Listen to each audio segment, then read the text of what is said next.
Well, hello everybody, and we've arrived today in Lancaster for a wander around.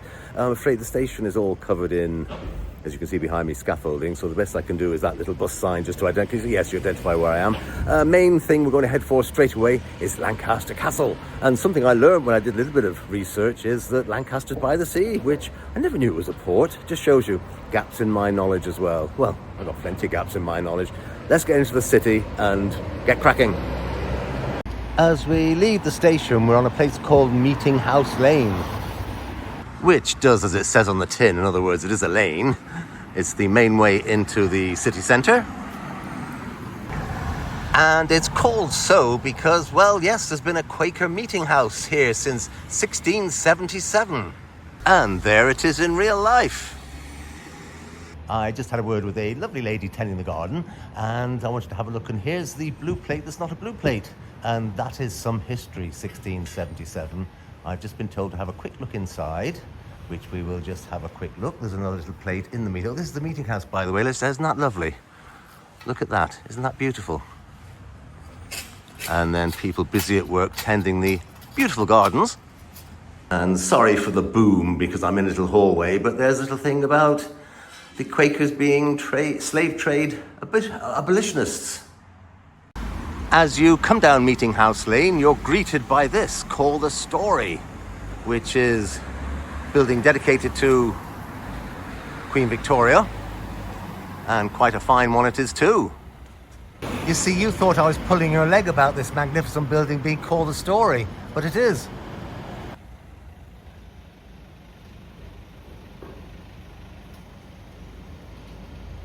And just beyond the story is the Castle and Priory precinct. So let's cross the road and have a look. And as we pass by the story, or multi-story really, it doesn't get better than this. There we go. Full flowers in bloom and the entrance to the castle. And lovely to see the flag flying.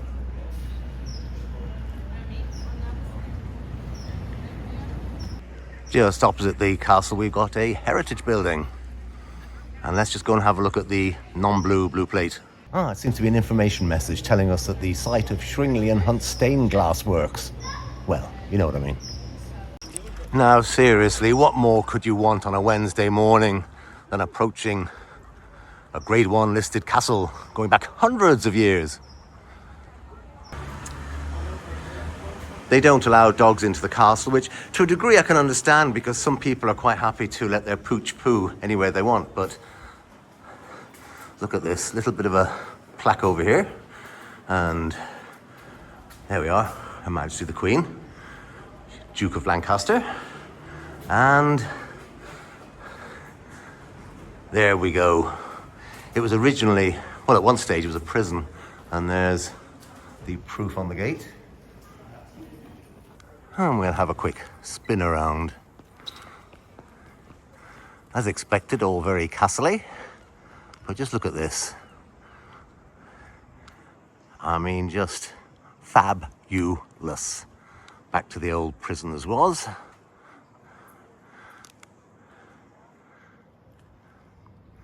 And then a bit more castle-y over there. Remember, folks, all done without the benefit of a JCB.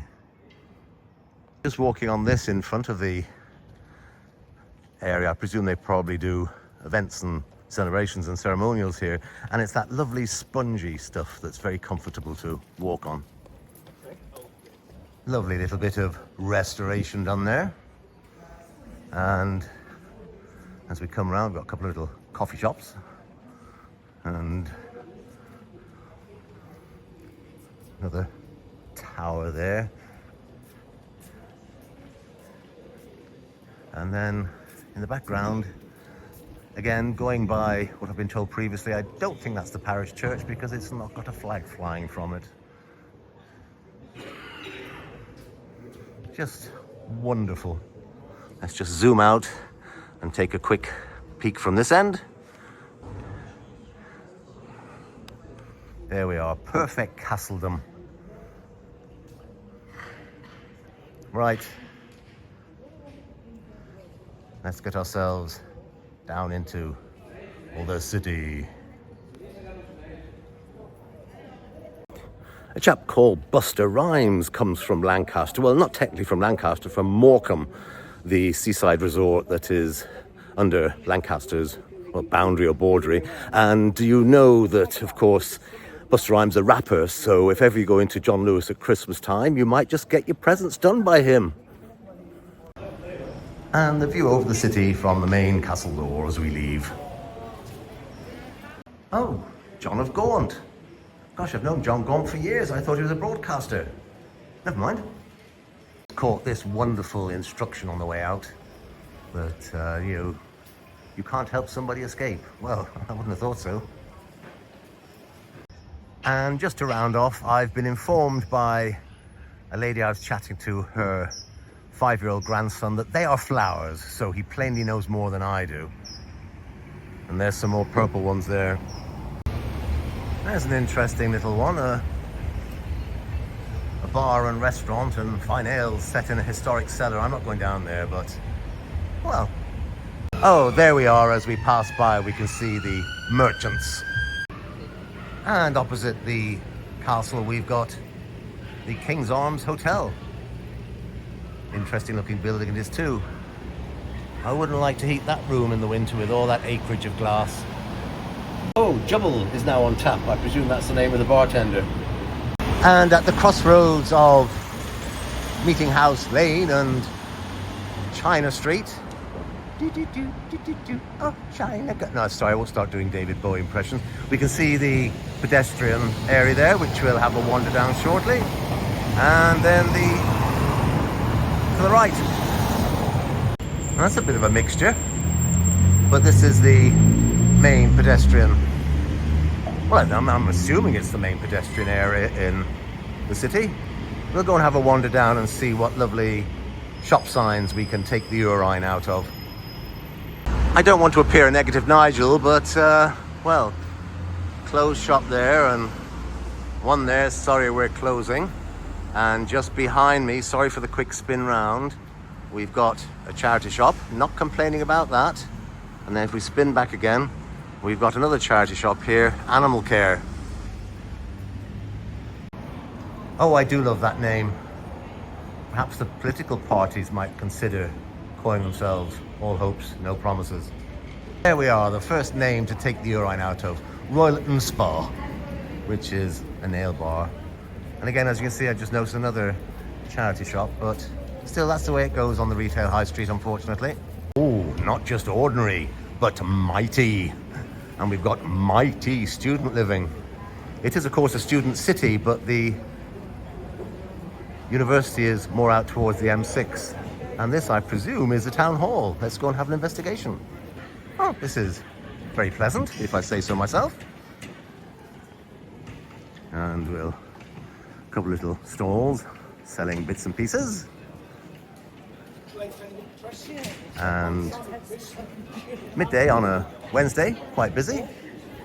Nice to see. Oh, look, all those lovely pies. Oh, wow. And phone accessory sellers as usual.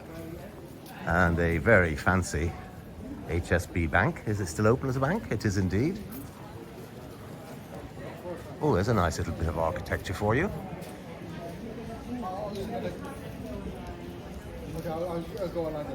Ah, it's the Market Square Museum, it seems. Fine building it is too. And the smells coming from the food is ridiculous. I mean, wow. This is supper by Sana on the left. Smells glorious. A little area called Market Gate. Let's just go and have a little nosy. Ah, it leads to the inevitable down at the bottom, Poundland.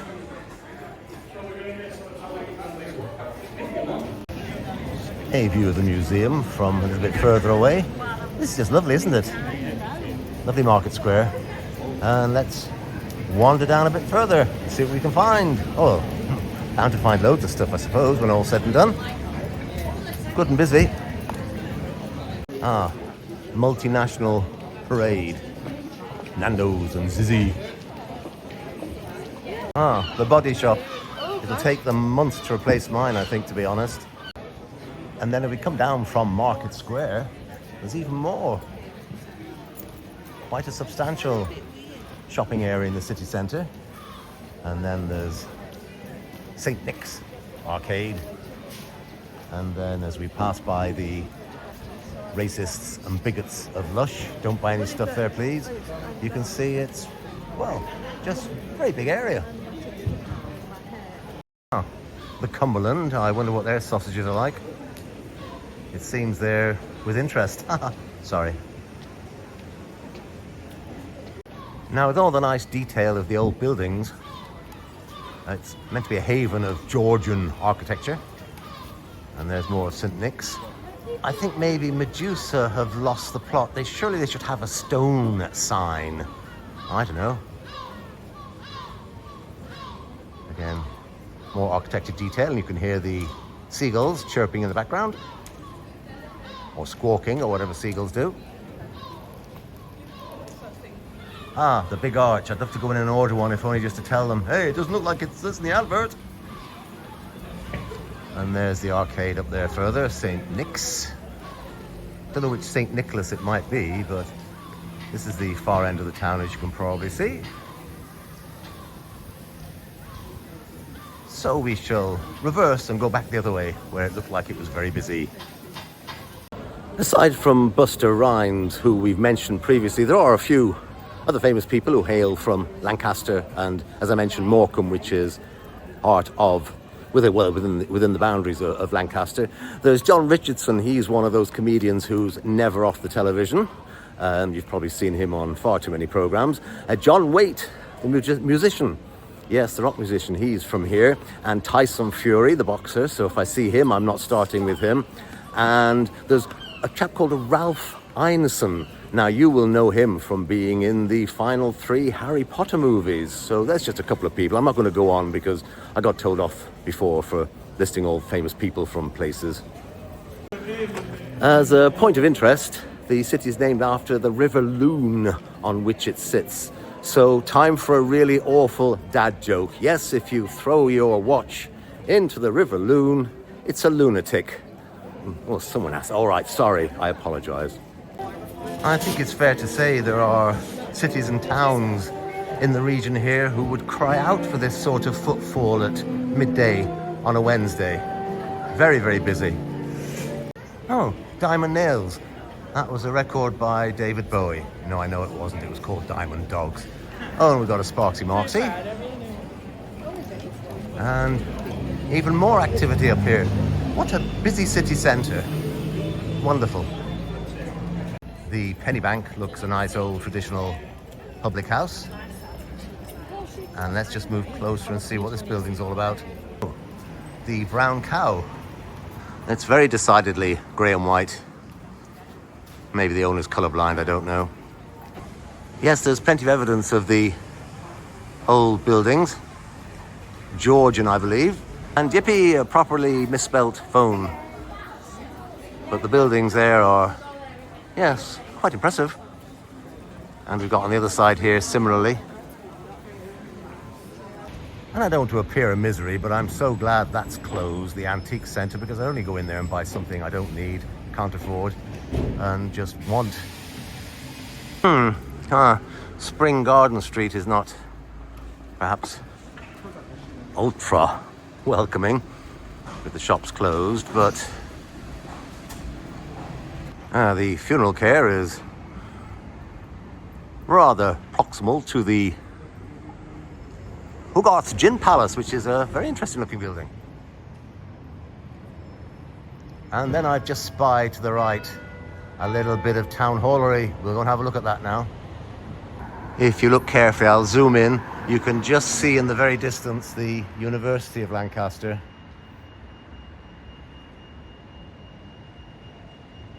And needless to say, it seems to be a must that we've got a wonderful carbuncle right across the street or the road from, oops, leave off the path then, from the town hall. And here we have the side of the town hall. Very impressive looking building. I think we need to go around the front and have a look. Oh, a bed of yellow, what we used to call snapdragons. Are they called antirrhinums? I'll need to have to check that with the gardening folk, because I'm too lazy to go on Mr. Search Engine. And yes, indeed, town hall it is. And a mighty fine building it is too. And just opposite the town hall, we've got a little commemorative garden with a statue of Queen Victoria. We'll have a closer inspection of that in a moment. Oh, just seen behind me, Zayanadin, I presume is that some sort of headache pill company. And there we go, Victoria Memorial, set in a lovely little garden, plenty of flowers. Yes, it seems to be Snapdragon Central here. It's very colourful though when all's said and done. And I don't think Queen Victoria is especially amused with all her pigeon friends. Oh, some nice lions keeping an eye on things. And the frescoes. Al and his pals. We have the men's room. Oh, better not say that, otherwise it'll make me want to start go. And Palatine Hall. And another fine religious building there. A little bit of investigation needed, and some of the old Georgian come Victorian houses. Oh no, this appears to be Wesley House. And I think it's probably still Wesley. I can see this if I just quickly over there. There's a cross there, so presumably it might not have been reused. I'm just sort of going by the fact that the bell tower seems to be unbellified. Oh, I wonder is Sir Keir in by any chance? And there's a nice little Polish church here. Our Lady of Poland. As we make our way there in the background, you can see a typical Lancastrian or Lancashire mill. And we'll make our way up now to have a look and see if we can find the cathedral. Shouldn't be hard to find it, I would have thought. It's probably a fairly big building. And there she goes. Lancaster Cathedral. I thought I'd hardly be able to miss it. And a side view of the cathedral. We'll try a quick peek inside. I think you have to do these things. Well, I'm getting a welcome at least. In we go. I should have realised from the cars in the car park there is a service on, so we'll just have to wait a few minutes before we can go and have a nosy. Always makes me laugh. Those with the biggest and most expensive cars tend to park nearest the door. They must have an aversion to walking. Well, I hope you can hear me. This is the interior of the cathedral. Lovely it is too. There are some people in contemplative prayer sitting there, so I don't want to make too much of a noise. And a view from the side aisle. It's quite tall.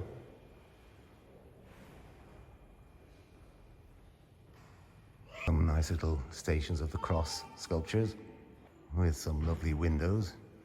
And there's some more of the sculptures. And another window. And a little close-up, and as you can see the lovely windows behind. And the detail in the ceiling is lost actually with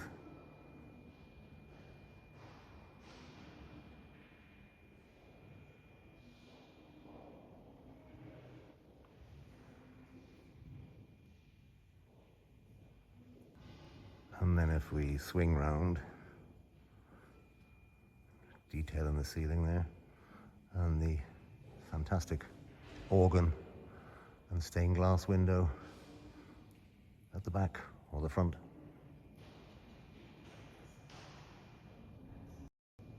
The detail in the roof rafters is just fabulous.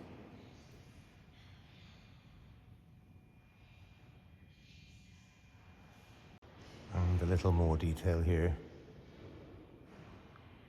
Doesn't do it justice because the lighting, while nice and natural, I can't show you the detail. Well, that was a very quick but very enjoyable wander around the cathedral. Sadly, couldn't find anybody to ask about a little bit of history, but I presume that's just because it had a service on just before I went in. As I say, I'm just totally fascinated with these places and I love them. Love visiting them. Just opposite the cathedral, we've got the Lancaster Canal. All looking a bit weedy.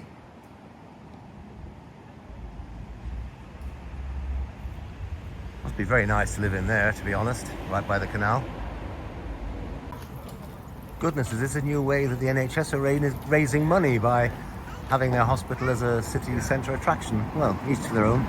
Now, behind the town hall, there's a little park we have here. And it's only a little one, but it's a memorial park. And just as usual, you can see all the names of people who have fallen in the Great Wars. And that's a very interesting, I presume, bronze. Very nice little park. And there's just a lovely couple I was speaking to with their granddaughter. And let's get on our merry way. Just spied another one of my favorites. Dress yourself happy. Why are all these people doing things happy? Oh, and look, there's the Sultan of Lancaster. Presumably not owned by Mark Knopfler. He owns the restaurant Sultan of Swing. Haha, sorry. Horse and Farrier. Just another nice little street. Oh, Spaghetti House. I wondered, does that go all soft in the rain? Goodness me, thought I was somewhere continental with all those air conditioning machines. Not decrying the average shopper, but Common Garden Street. And we've got here the city's Primarché dominating the skyline. And an enormous store it is too. And there's some of the original stone buildings. And oh look, let's see, we want to call it, can we call it Select chicken? No. Select? No. Let's see what we can prevent. Oh yes, let's replace the C with a K and call it Select chicken. Interesting little abode beside it, mind you. And this dates back to 1720. It's the Penny's Hospital. Let's cross the road and have a look. Ah, they're almshouses. And it seems it's a heritage building. And a resident very kindly allowed me in through the gate to have a look. Isn't this just... Oh, this is so quaint. I hate using that word. I know it's American. And they said we can go and have a look at the chapel, so I'll just go and do that now. Oh, such a lovely little dainty church. How lovely. Yes, just absolutely lovely. As we leave and head on our merry way. I'm sorry, that is a stupid name. Pre-law. Goodness me. There's a lovely display of hanging baskets. And that's in this little courtyard of private establishments. And through the courtyard, we're back in the market area again. And we're doing very well today. Look at this. The Fonez. Wasn't he in hippie dyes? And then as we wander down another little laneway gem, we come across this rather, well, Roman public library. Look at this, isn't this lovely? There's columns.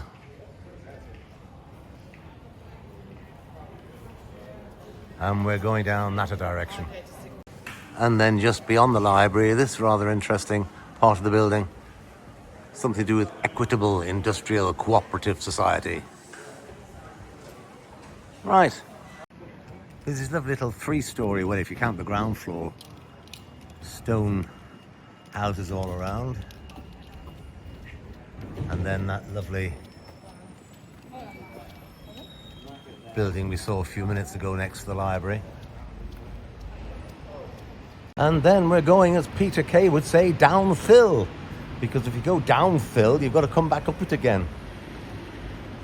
I do like the way the buildings lean up the street. And Bibby and Sons here. Gosh, there's a big building. See what I mean? Train station is uphill. Nice little pub there. The Three Mariners tucked in beside this pleasant apartment block.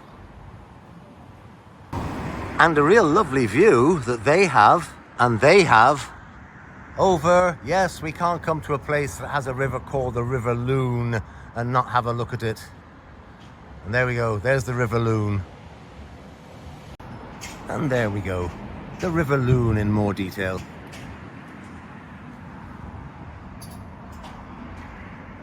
With this bridgey sort of thingy. Yes, riverside living. All very pleasant, I think you'll agree. And here we have a lovely little square. And this is the Judges Lodgings Museum. Closed at the moment. And then the little side streets wend their way to the castle. Just spied another blue plate. Oh, they were the offices and workshop of cabinet makers Gillow and Company. Could you imagine dragging cabinets up and down stairs in this building? Not for me, thank you very much. And then, as I say, we head off back up towards the castle as we wend our way back home. Everything's uphill in this city, but never mind. Do I get extra marks for walking uphill on top of my existing steps? I must check with my beautiful daughter. Yes, appropriately named Castle Hill. It's rather blindingly obvious, but one of the great advantages of visiting all these places, now I've got my little rail card in my grubby little hand, is that you don't have to worry about parking or falling foul of bus lanes and then worrying about, oh gosh, I've only got half an hour left on the meter and I'm so far away from the car and all that sort of stuff. So anyway, yes, it's a nice way to go. If you can put up with the odd delay that occurs now and again, it's still very pleasant. I mean, half an hour on the train from Bolton on the wonderful Trans-Pennine Express that goes to Edinburgh, which doesn't really make much sense because there's not too many Pennines in between here and Edinburgh. Just passing the Story on the way out of the city, and this caught my eye. Yes, loose leaf tea. We'll go in and have one and then wend my way home. And there you have it. My little ramble day out in Lancaster. Didn't see too much because, well, at this stage, 14,000 steps done and my feet are getting tired. And when all's said and done, I'm an old bugger, so let's not overdo it. So thank you very much for watching and see you next time. Look after yourself. Bye.